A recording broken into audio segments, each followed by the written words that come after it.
Assalamualaikum warahmatullahi.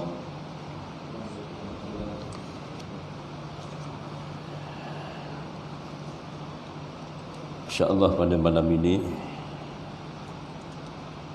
kita menyambung sebagai suatu muqaddimah dalam surah Al-Waqiah, yakni berkaitan tentang kenikmatan demi kenikmatan Allah Subhanahu wa taala kurniakan kepada golongan al-muqarrabun.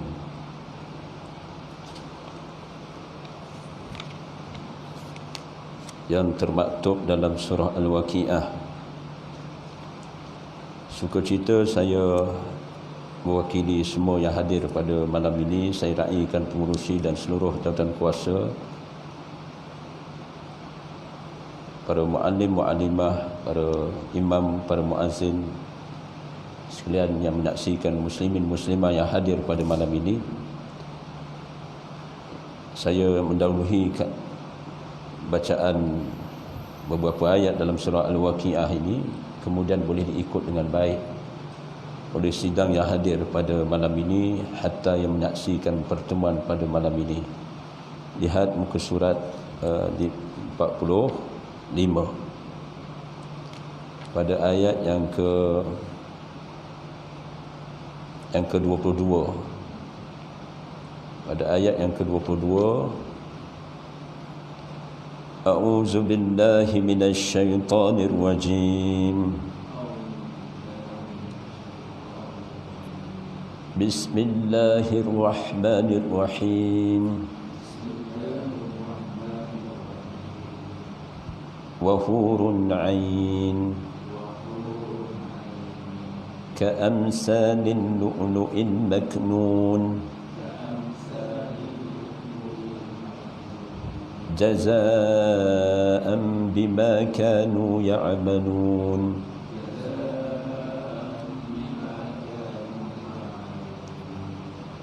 La yasma'una fiha lagwan wa la ta'sima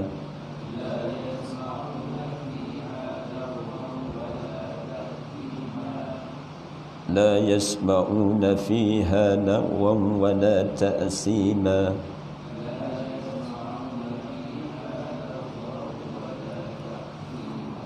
Illa qilan salaman salama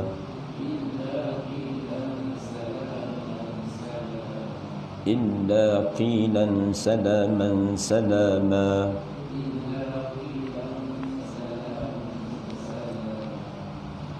Mafhum ayat dalam surah Al-Waqiah ayat 22 sehinggalah ayat ke-26, dan yakni mereka dilayan bidadari yang cantik rupa parasnya, seumpama mutiara yang tersimpan sebaik-baiknya. Yakni semua itu sebagai balasan bagi amal-amal baik yang mereka kerjakan.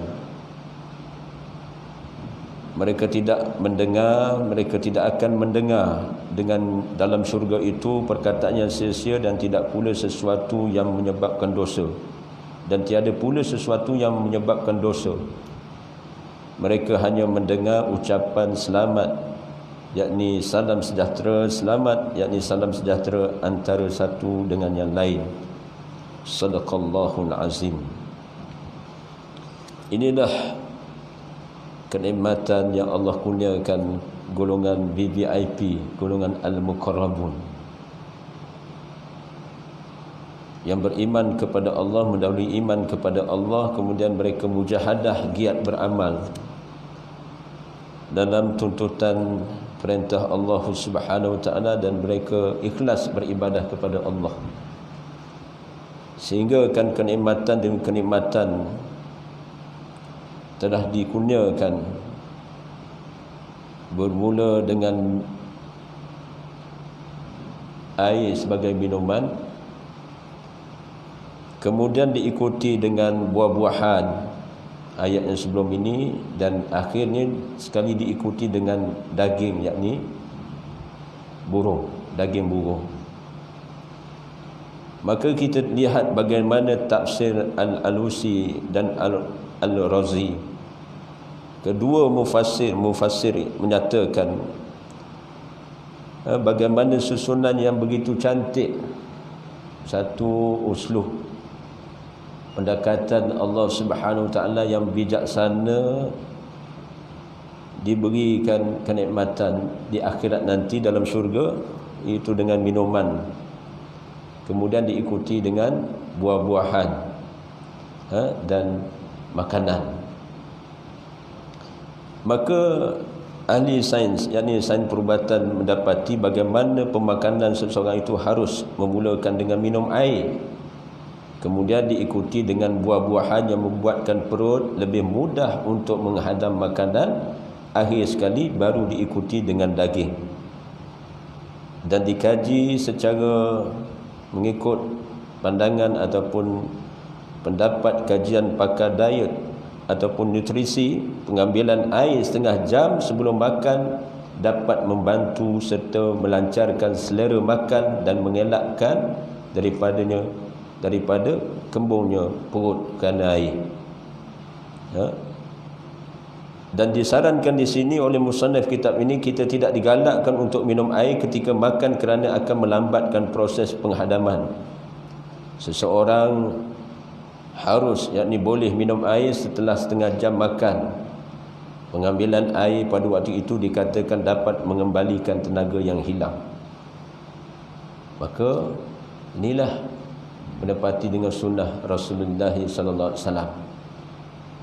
Ketika iftar, baginda Nabi SAW yang mula Rasulullah ambil iaitu air. Air.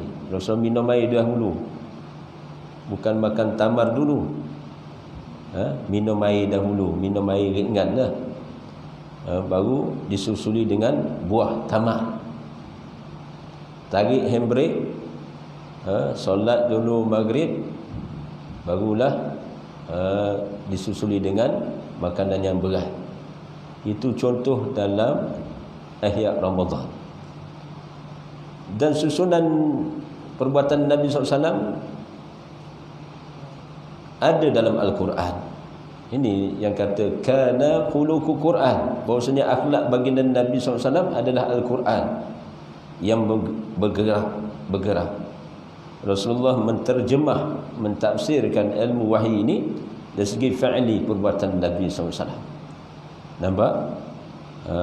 Jadi disarankan kita ni, kalau tengok ke bawah perut masing-masing, kalau nampak makin ke depan, gunakan pendekatan formulasi, dia panggil, bahasa sekarang formulasi as-sunnah itu sini, fi'li perbuatan Nabi sallallahu alaihi wasallam. Jadi yang ke depan tu pasal apa tu? Dia biasa makan benda, makanan yang berair, makan yang berkuah, ataupun dia makan kemudian dia minum, makan tengah-tengah dia makan, dia nak lepaskan makanan tu, dia minum. Dia tolak, katanya untuk tolak ke bawah. Jadi tolak campur tu yang kembung perut tu. Subhanallah. Jadi amalan yang biasa dilakukan masyarakat ketika ini, mutakhir ini, makan buah selepas makan nasi bercanggah dengan diet yang benar. Hal yang demikian kerana buah-buahan mengandungi serat yang tinggi dan dapat meningkatkan sistem penghadaman sekaligus mengurangkan pengambilan protein dan karbohidrat. Jadi bagus pembentangan pengarang kitab ini secara sains perubatan tadi. Sains perubatan, bagaimana air itu sebenarnya boleh diambil ketika bila? Setengah jam sebelum makan ataupun setengah jam selepas makan. Kerap juga saya dengar almarhum Al-Fadil Ustaz Ismail Qamus, Allahumma ighfir lahu warhamhu wa afihi wa'fu anhu, kerana dia salah seorang muallis, perawat ataupun pengasas Darussalam, dan dia ada juga sebutlah antara yang kata-kata dia bab air ni lah. Bab air ni, bab pengambilan air ni. Jadi air ni suatu keperluan dalam kehidupan, cuma ada kaedah dia pengambilan air ni. Baik. Bagaimana kita lihat Al-Imam Al-Ghazali dalam kitab Ihya Ulumuddin menyatakan perut yang kenyang adalah sumber kepada kejahatan. Nafsu perut yang tidak dapat didisiplinkan akan menyebabkan penyakit-penyakit hati, terutama nafsu syahwah. Nafsu syahwah tidak dapat dibendung dengan keadaan perut yang sentiasa kenyang. Ini pandangan Imam Abu Hamid Muhammad Al-Ghazali rahimahullah, menyatakan bagaimana antara punca sumber kejahatan ni apabila perut ni berisi full tank. Bila ada tenaga, jadi apa? Jadi kuat. Bila kuat, tanpa diimbangi dengan iman, dengan takwa, menyebabkan apa? Seseorang itu boleh melakukan sesuatu amal seumpama amal maksiat, kerana mengikut nafsu syahwah yang tidak dapat dibendung kerana ketika perut kenyang. Tu syur kepada kaum ibu, kalau nak membeli, waktu bila nak membeli.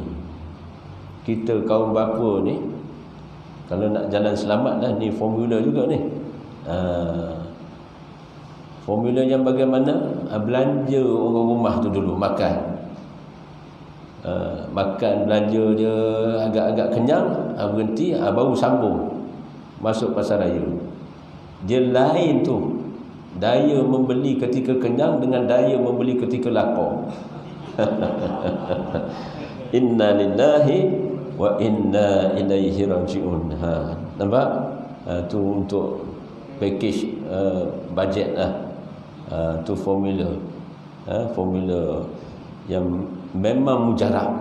Memang mujarab. Lihatlah kalau kita lapar, pergi gerai Ramadan petang, dengan ustaz, dengan imam, dengan jawatan kuasa, dengan makna ketua rumah, memang bersemangat nak beli pasal, lapar punya pasal. Bila perut kenyang lain, nak berhenti pun tak berhenti sama banyak, pasal perut dah kenyang. Tu dia. Bagaimana dinyatakan dalam riwayah Muslim menyatakan al-kafiru ya'kulu fi sab'ati am'ain wal mu'minun ya'kulu fi am'in wahidin. Mereka, mafhum hadis ini menyatakan mereka yang tidak beriman makan dengan 7 tali usus. Adapun orang yang beriman hanya makan dengan 1 tali usus. Beza orang yang tak beriman, dia makan ni dia tangkap muat sampai sekenyang-kenyangnya. Usus ni ada beberapa saluran dia, tali usus ni. Jadi kita yang menuntut ilmu, yang beriman kepada Allah, gunakan manhaj ataupun metod yang telah dilakukan oleh baginda Nabi SAW. Orang mukmin ini tentu dia beramal, pertama mengikut Al-Quran, yang kedua mengikut As-Sunnah, dan di antara keduanya itulah yang dilakukan oleh para salihin.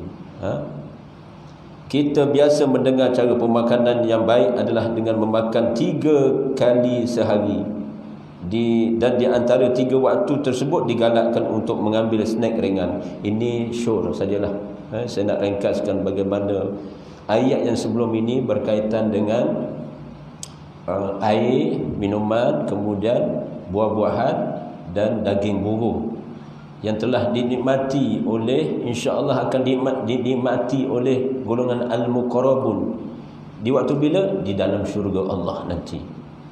Rupanya perkabaran tentang basyirah, perkabaran kenikmatan syurga Allah ini telah dikabarkan lebih awal, future masa depan. Jadi kita ambil ibrah ayat-ayat seumpama ini, subhanallah, menyebabkan kita di dunia ni kalau kita hadkan mengikut had yang dihadkan oleh Allah dan Rasulnya, insya-Allah di akhirat nanti bagaimana, lihat saya cross bagaimana Atiyah bin Amir bin Juhani rahimahullah menyatakan pada muka surat ke-56 bagaimana Rasulullah sallallahu alaihi wasallam mafhum hadis ini, sesungguhnya manusia yang paling banyak kenyang di dunia adalah yang paling lapar di akhirat kelak.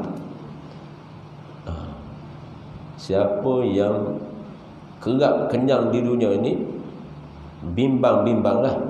Tapi hadis ini menyatakan sesungguhnya maknanya sesungguhnya manusia yang paling banyak kenyang di dunia adalah orang yang paling lapar di akhirat nanti. Tu senang susah dahulu, akan senanglah insya-Allah di akhirat nanti. Orang lama dalam resam kehidupan ini yang ada sekarang ni, kita lihat aset yang kita ada ni, masing-masing ada pengalaman masing-masing kan. Kita susah dahulu, daripada belum ada kepada ada jalan kaki, ada motor, ada kereta. Dulu rumah sewa, tak ada rumah. Sekarang ada rumah, tak cukup dengan satu rumah, ada dua rumah, boleh disewakan. Kereta dulu sewa, sekarang boleh beli. Silap-silap setengah orang boleh beli cash, aset, harta, current account, saving account. Subhanallah. Jadi bagaimana harapan harap maknanya nilai yang ada masa kini ni dia memberi saham di akhirat. Jangan sampai maknanya kita termasuk bab makan, bab minum ni bila berlebih-lebihan, bimbang-bimbang. Kerana apa? Kalau kerap ni maksudnya kehidupannya dengan penuh kecukupan, dengan penuh syarat, dengan makan, minum, pakai kenderaan, akhirnya bimbang-bimbang di waktu kenyang tu. Contohlah, di waktu contoh kenyang tu, kalau tidak membahagi makanan dalam perut itu dengan aturan sunnah 1/3 makanan, 1/3 minuman, 1/3 udara, yakni oksigen. Bila perut kenyang, kesan dan side effect dia pun dia akan apa, tak berapa gagah untuk melakukan amal-amal ketaatan. Sekurang-kurangnya dia akan terbantuk, futur, dia tenggelam timbul. Boleh jadi. Itu bila kita sukat kira, kita makan, insya-Allah nanti kita akan sentuh amalan-amalan yang berkaitan dengan awal Zulhijjah ini. Jadi kita masuk bagaimana tentang disebut bagaimana setelah Allah memberi tempat duduk yang selesa serta nikmat makan dan minum tanpa henti, maka Allah Subhanahu wa taala meneruskan ucapan rasminya, kenikmatan yang keenam, wa hurun 'ain ka'amsalil lu'lu'il maknun. Bidadari syurga yang mempunyai mata indah seumpama permata yang disimpan, tidak pernah dilihat oleh mata manusia dan tidak tercemar dengan mana-mana sentuhan tangan. Begitulah kelazatan yang dirasai oleh ahli syurga. Allahu Rabbi, Masya Allah. Bidadari syurga Allah ini, wa hurun ain, mata dia mata yang jelita. Orang Kelantan panggil mata pesing. Mata dia kita tengok tu, memang tengok mata pun berasa dah. Dia mau faham. Dia mau tak pergi lagi. Kalau pergi tepi-tepi tempat pusat-pusat peranginan, berdasarkan pengalaman yang bercakap ni jugalah. Ataupun pengalaman orang yang telah pergi di pulau, pulau perhentian, pulau apa lagi, pulau perhentian di mana? Di Terengganu Pulau ni sebelah ni, belah Johor ni. Mersing dia panggil Pulau Tioman. Pulau Tioman dekat jeti tu, waktu musim Allah Rabbi, kadang-kadang datang dia panggil pelawat ni, apa panggil, visitor, pelancong, visitor, orang putih sebut biasa tu kita dengar yang penunjuk jalan ni, driver taksi, apa driver kereta sewa dan sebagainya, dia sebut, ustaz, dia kata ada dalam setahun ada musim itu pelancong daripada daripada Itali, daripada macam-macam negara, dan warga daripada Eropah ni, daripada luar negara ni, mata dia orang pun tak sama. Cuma mata orang Melayu ni pun ada sekarang ni nampak macam sama, tapi tak serupa.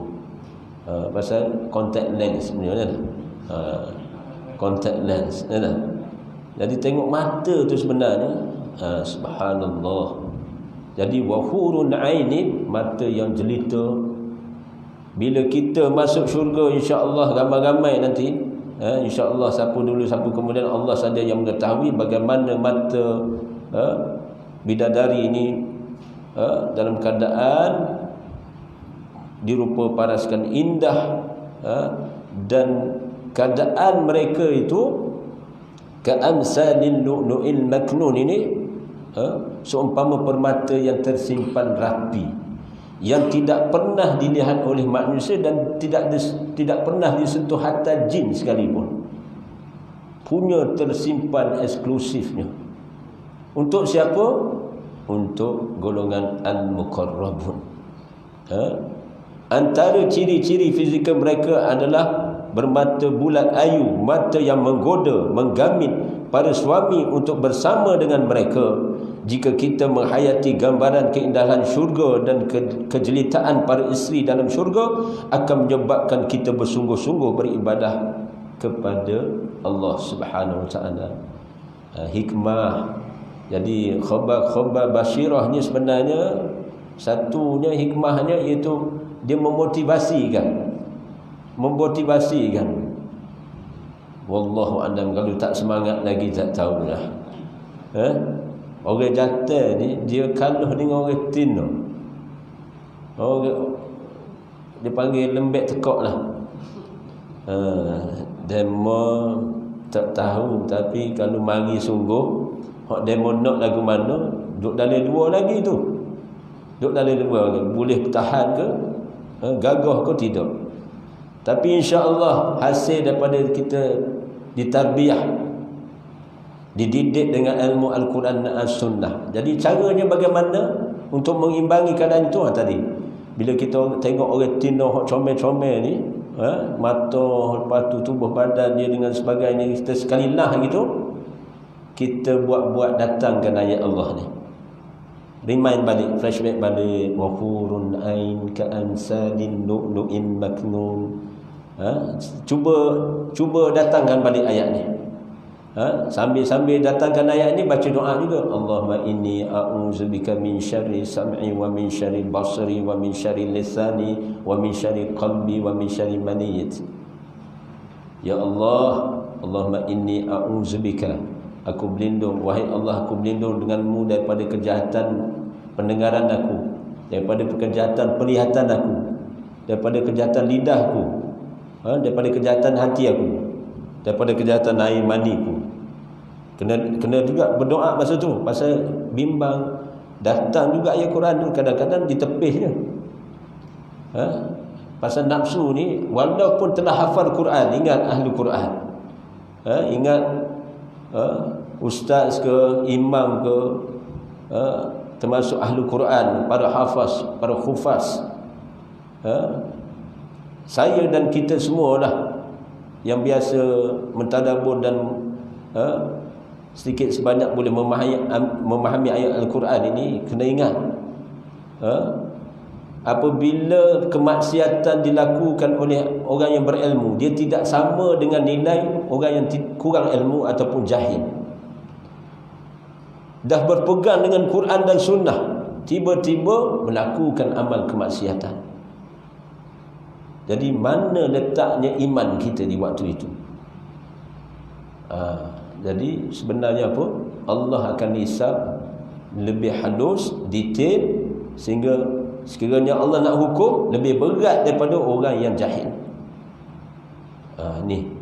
Jadi kena ingat, apa pun kesalahan, maknanya terutama panca indera kita ni, telinga yang mendengar, mata yang melihat, lidah yang bercakap, hati yang boleh berkata-kata ni, termasuk kemaluan yang masing-masing ada ni, silat-silat bawa. Jadi kalau tak hati-hati dengan ilmu, dengan iman yang benar, kita terjerumus, tergelincir. Jadi ayat-ayat Allah boleh mengimbangi. Wa nunazzilu minal Qur'ani ma huwa shifaa'un wa rahmatun lil mu'minin. Itu biasa kita dengar. Dan tak cukup dengan itu, kita minta pertolongan Allah.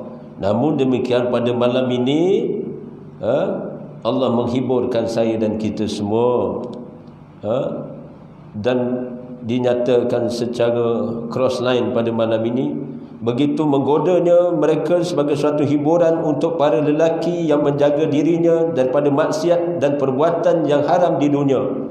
Terlalu sempurnanya bidadari surga itu hingga menyebabkan mereka digambarkan dalam suatu hadis, mafhum hadis riwayat Al-Bukhari menyatakan, andaikan seseorang bidadari syurga menampilkan diri kepada penduduk dunia, maka teranglah apa yang ada di antara timur dan barat, dan penuhlah apa yang ada di antara kedua-duanya dengan wangian. Selembar tudung yang menutup kepalanya lebih baik daripada dunia dan isinya. Allahu Akbar. Dia punya selembar tudung, kain tudung tu pun, subhanallah, kain tudung, pelitup tudung yang menutupkan kepalanya lebih baik daripada dunia dan isinya. Itu belum tuan punya badan lagi tu. Dia punya kain tu nilai dia lebih baik daripada isi langit dan bumi, daripada dunia dan isinya. Nampak? Bayangkan, digambarkan dalam riwayat Al-Bukhari ini, seorang bidadari syurga apabila menampilkan dirinya kepada penduduk dunia, maka teranglah apa yang ada di timur dan barat. Seorang dia, padan dengan seorang. Boleh terima di akal tak? Boleh terima di akal tak perkara ni? La ni.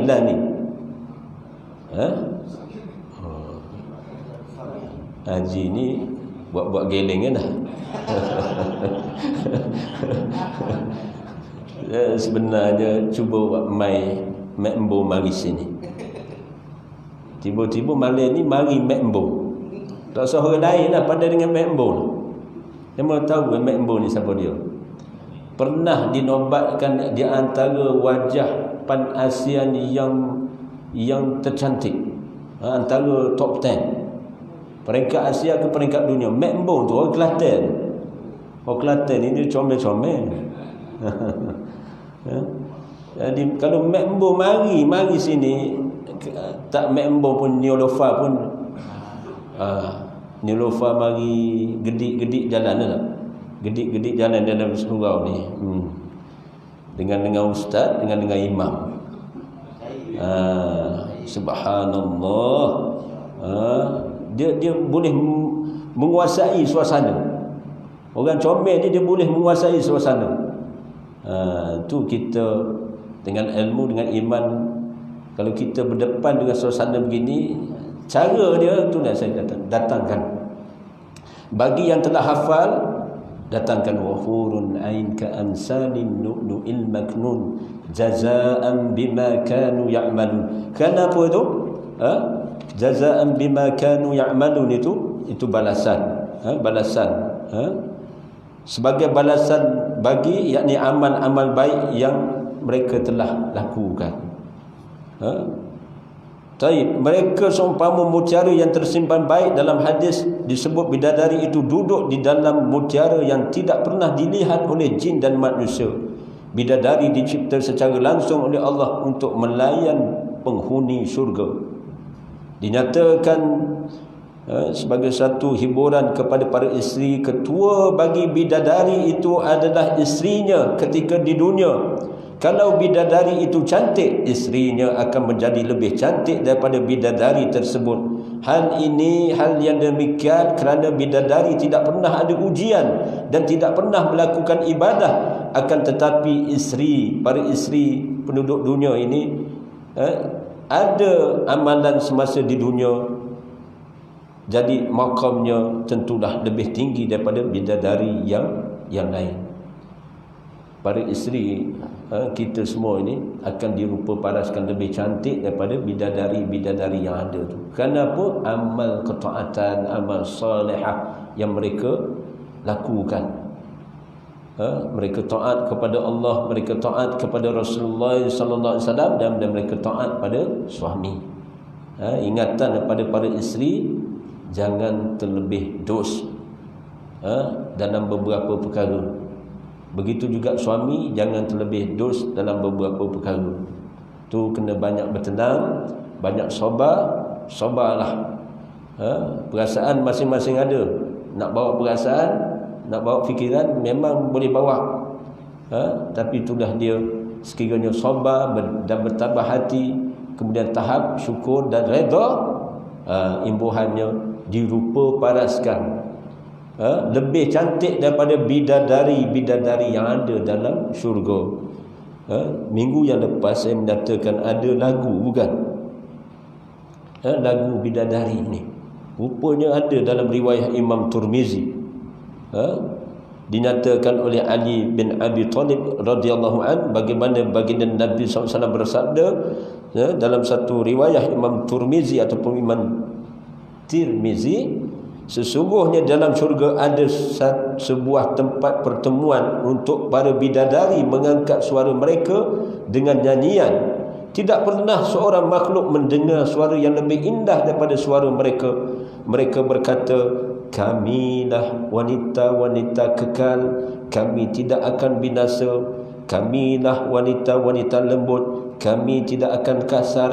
Kamilah wanita-wanita yang selalu redha, kami tidak akan marah. Beruntunglah orang yang menjadi milik kami dan kami menjadi miliknya. Masya Allah. Jadi hadis ni kita suruh orang rumah kita baca, para isteri baca, ataupun kita hiburkan dia dengan hadis ini. Ada satu dendangan lagu, jadi boleh syorkan kepada Siti Nurhaliza. Syorkan ni lagu ni. Mungkin dia ambil beberapa ayat dalam hadis. Saya dengar kadang-kadang artis dia ambil manfaat daripada hadis. Jadi lagu ni bagus untuk diperdengarkan para isteri. Nampak tu? Kamilah wanita yang selalu redha. Kamilah wanita yang tidak akan marah. Ramai-ramai ni dah.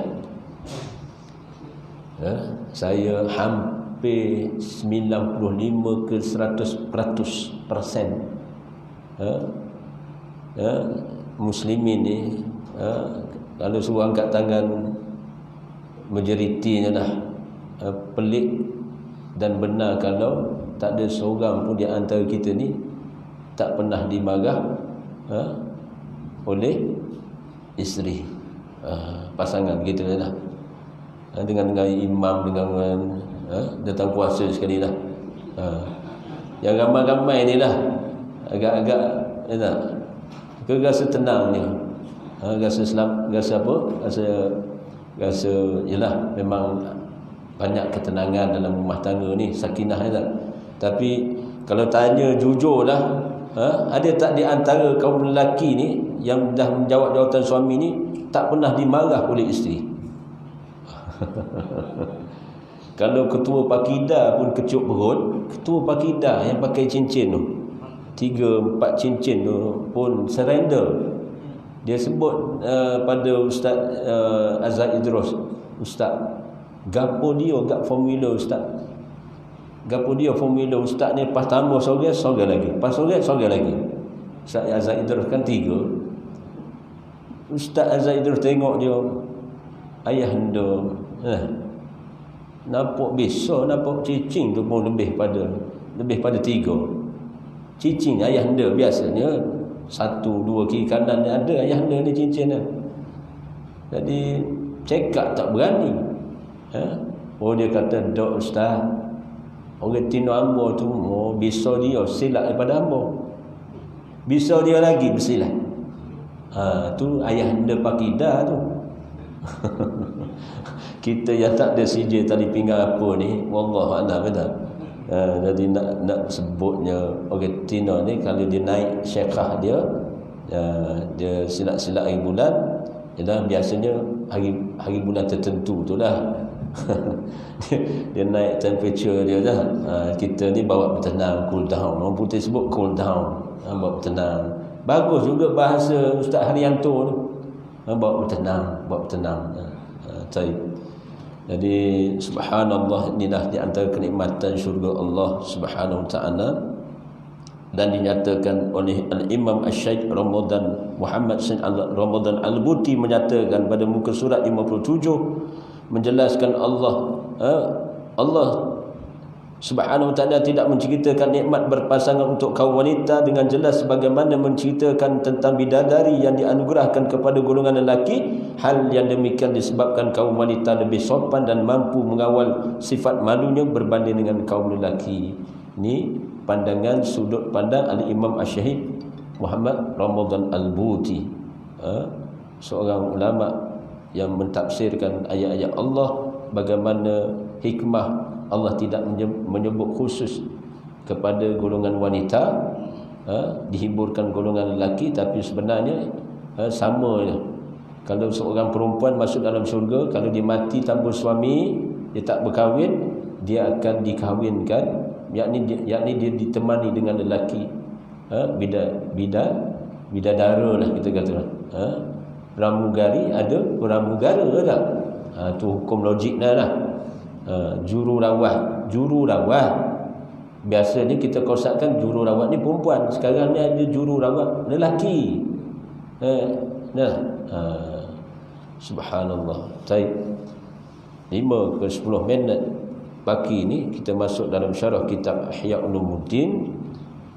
Namun demikian, saya ambil satu perenggan lah untuk 5 minit yang kemudian itu. Saya nak syorkan ataupun nak tabur sikit benih supaya kita faham dengan baik ada amalan yang istimewa untuk kita lakukan dalam di awal bulan Zulhijjah ini.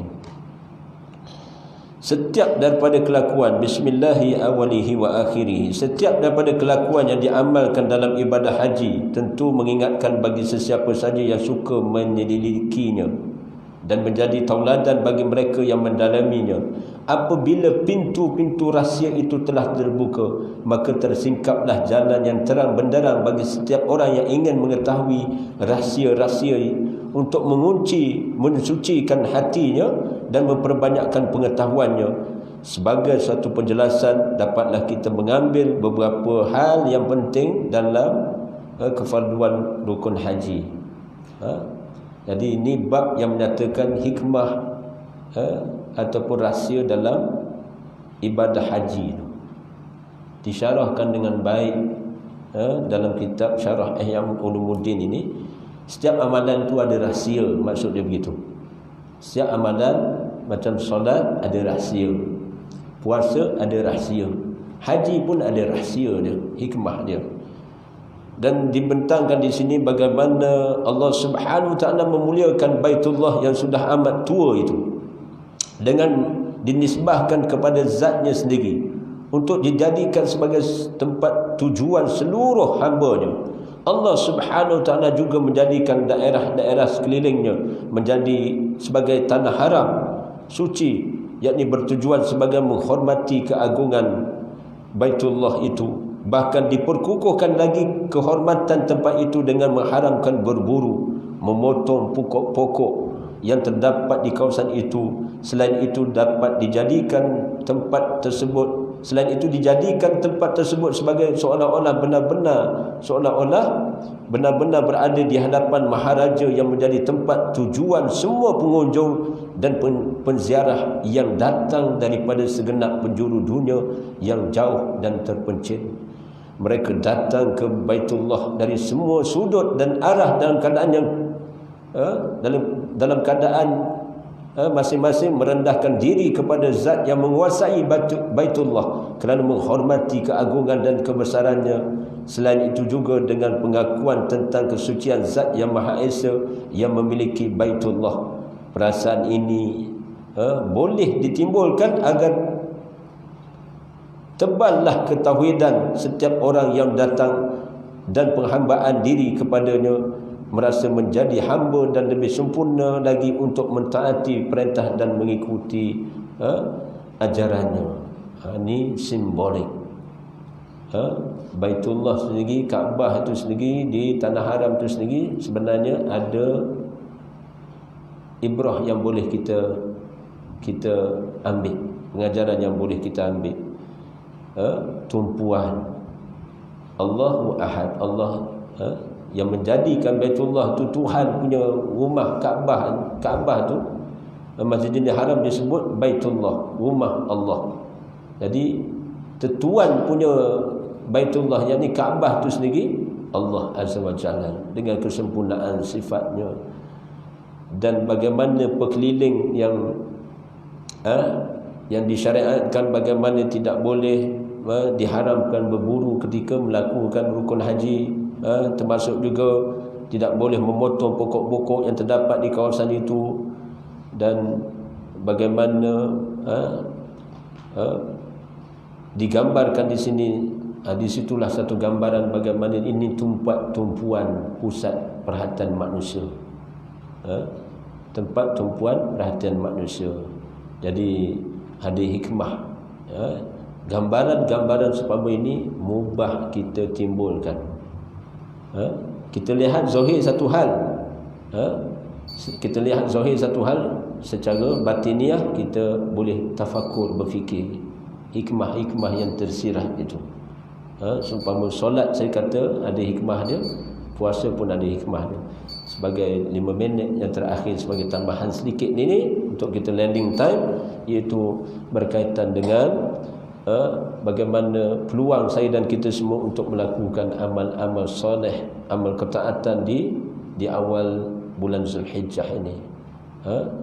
Oleh kerana tak ada seorang pun di antara kita menunaikan haji, kita yang bermustautin, bermukim ini, maka kita boleh ittiba' sunnah sebagaimana diisyaratkan dalam satu hadis, mafhum hadis, bagaimana tidak ada hari yang lebih baik, yang disukai oleh Allah Azza wa Jalla, Allah Subhanahu wa taala, melainkan Rasul memaksudkan hari ini, hari apa? Hari-hari di awal Zulhijjah ini, 1 hingga 10 Zulhijjah ini. Sehingga kan para sahabat bertanya, apakah amalan yang dimaksudkan Rasulullah itu lebih baik daripada seorang yang berjihad di medan jihad? Rasulullah kata, na'am, ya. Melainkan seorang yang pergi ke medan jihad, dia bawa harta dia, dia korbankan jiwa dia, dia tak kembali, dia tak kembali, melainkan dengan maksud dia berjuang habis-habisan, mati sebagai syuhada di sisi Allah. Jadi nak sebutnya amalan-amalan yang boleh kita usah lakukan. Ni riwayah Imam Bukhari, An-Nasai, Imam Abu Daud. 2-3 imam tu sepakatlah menyatakan hadis yang sama. Jadi timbul persoalan, apakah amalan? Amalan yang sunnah. Pertama, saya nak khulasahkan secara sekali lalu ini, kita tertib, kita tetap istiqamah qanitin solat fardu secara berjemaah bagi muslimin. Kita sampai tahap solat fardu ini kita lakukan secara lebih khusyuk. Usahakan lebih khusyuk. Dah mungkin ada tanda-tanda khusyuk dah, cuba usahakan 10 hari ini lebih khusyuk. dan disulami dengan solat-solat sunnah. Hidupkan malam-malam pada malam-malam Zulhijjah ini dalam surah Al-Fajr, wa layalin ashr, dan demi malam yang 10. Para ulama, sebahagian mufassir mensyarahkan malam yang 10 itu dinisbahkan, sebahagian ulama berpandangan yang dimaksudkan malam 10 itu malam 10, malam di awal Zulhijjah ini. Malam tadi sampailah malam raya. Jadi nampak tu, walayalin ashr. Jadi hidupkan malam dengan solat sunnah. Solat sunnah tu satu. Ambil peluang. Kerana inilah di antara yang dimaksudkan oleh Rasulullah dalam berdasarkan hadis tadi, 10 hari yang terbaik dalam setahun. Ada 365 hari, maka 10 hari ini melainkan Lailatul Qadri khairun min alfi syahr. Itu malam yang terbaik, lebih baik daripada 1000 bulan. Tapi 10 malam ni package maknanya kita boleh raih rahmah, barakah dan redha Allah. Yang kedua, menghidupkan malam dengan bacaan Qurannya, kemudian zikir, doa dan sebagainya. Jadi cuba lakukan. Jangan terlepas peluang ini, bermula malam tadi sampaikanlah malam-malam seterusnya. Kemudian puasa. Ada yang bersungguh dia puasa itibak sunnah bermula pada siang hari tadi, 1 Zulhijjah. Kalau sungguh bagi dikata, maka dia boleh puasa sampai 9 hari. Terutama pada tanggal 9 Zulhijjah. 9 Zulhijjah. Jadi kalau tidak pun, orang Kelantan panggil paling debek pun, puasalah pada tanggal 9 Zulhijjah, wukuf di Arafah. Apa fadilah amalnya? Sepintas lalu ni, maknanya Rasulullah sallallahu alaihi wasallam mengharapkan Allah ampunkan dosa setahun yang lalu, setahun yang kemudian. Rasulullah mengharapkan Allah ampunkan dosanya. Maka terpakai hadis itu buat kita umat mutahirin ni, kita ni semua pun dosa. Allah Rabbi, kalau nampaklah dosa ni ataupun bau, dosa tu bau, memang berbau badan saya ni. Berbau badan kita ni. Yang zahir itu satu hal, yang batin, penyakit batin ni satu hal. Kalau nampaklah penyakit batin ni sampai terkeluar bau, hasadnya, kemudian apa lagi, riaknya, sum'ahnya, takaburnya, barannya, kalau nampaklah boleh, kalau tak nampak pun baulah. Subhanallah, memang berbau tubuh masing-masing ni, memang berbau. Tapi kita ada potensi, peluang di waktu wabil asharihum la yastaghfirun. Maka mereka selalu beristighfar di waktu sahur. Jadi bangun sahur besok. Jadi kalau siapa tak puasa hari ni, elok juga puasa Khamis Isnin. Khamis besok, Isnin akan datang, ambil juga pada tanggal 9 Zulhijjah. Jadi subhanallah, puasa. Mudah-mudahan, maknanya cuma dalam tertib lagi. Yang terakhir untuk pesanan saya dan kita semua, kita ambil manfaat bagaimana Allah mengingatkan fasalli li rabbika.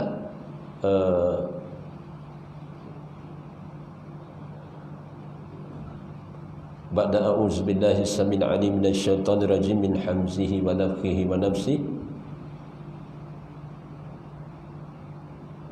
Fasalli li rabbika wanhar. Fasalli li rabbika wanhar. Maka dirikanlah solat semata-mata mengharapkan redha Allah lillahi ta'ala, dan lakukanlah korban. Jadi satu tadi tingkatkan, maknanya ayat ni sebenarnya berkaitan dengan solat Aidul Adha. Pada waktu pagi itu kita diperintahkan solat Aidul Adha, solat raya itulah Aidul Adha itu. Kemudian diperintahkan Allah wanhar, dan lakukanlah korban, ambil bagian korban. Jadi nampak subhana rabbiyal azim nak menyatakan timbul persoalan pada kita semua sebenarnya. Ketua keluarga ni mampu sebenarnya. RM60 naik riyal pun sebulan, setahun jadi 720. Ada setengah tempat 650, ada setengah tempat 750. Tiba-tiba tengok cek akaun bulan ni tak sampai 500. Ni contoh, baki ada 500. Orang pencen contohlah. Orang pencen 500 baki. Maka ada lagi tu peluang tu. Kalau tak mampu buat di sini, maka hulurkanlah. Hantarlah, niatlah, maknanya di Syria, di kamp Syria, di kamp-kamp pelarian di Rohingya ataupun di India. Sambil lalu tadi saya tengok India antara yang murah lah, 250 riyal. Di Cambodia 290 ke 350 dan sebagainya. Di Afrika pun aulawiyat juga kita boleh hantar. Ada setengah orang dia ada suami, dia ada pasangan. Salah satu pasangan dia korban di sini, ambil bahagian korban di sini. Pasangan yang lain tu, pasangan dia sama ada suami isteri, dia hantar ke luar negara, ke Afrika ke. Jadi kita syukur nikmat, kita kan saudara seakidah, seagama kita, saudara seakidah kita lihat di luar negara pun perlu. Jadi tak salah, mubah harus bila mana setempat ini kita juga raikan, dan dalam masa yang sama kita hantar bahagian korban kita di luar negara. Jadi aulawiyat keutamaan itu. Jadi check and balance balik, kutiplah apa yang boleh kutip. Kalau rasa itu pun kutip boleh apa yang boleh kutip, harta yang tersimpan dan sebagainya. Tolak campur. Kalau timbang pun timbul tu RM300 tu. Harta-harta yang tersimpan tu, mungkin dalam akaun tak ada, dalam dompet tak ada, himpun. Ibarat kata himpun perkakah tu, tolak begitu. Silap kalau tak himpun, tak boleh, tak nampak juga tu, dekat dengan ada setengah yang mujahidah dia panggil. Perempuan, dia bila dia dengar penerangan yang baik sehingga jelas pada mata hati dia nilai, maknanya duit tak apa-apa ada, tapi mungkin ada harta dia dekat jari dia, ke gantai dia.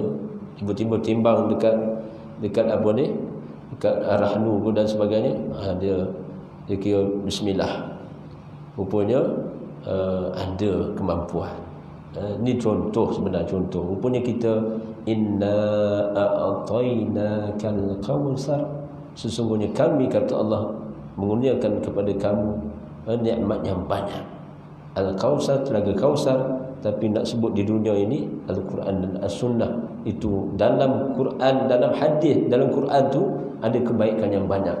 Sementara hidup di dunia kebaikan yang banyak je, dalam Quran tu Allah bentangkan kebaikan yang banyak, peluang yang banyak, amal-amal ketaatan yang banyak untuk kita usaha lakukan. Salah satu kebaikan yang banyak, amal ketaatan yang mungkin yang ada hikmah, iaitu kita ambil bahagian korban itu. Dan bagaimana hikmahnya bila kita ittiba' sunnah, tidak memotong, membuang bulu ataupun kuku di badan selama tempoh sementara tumbangnya korban pada Aidul Adha itu.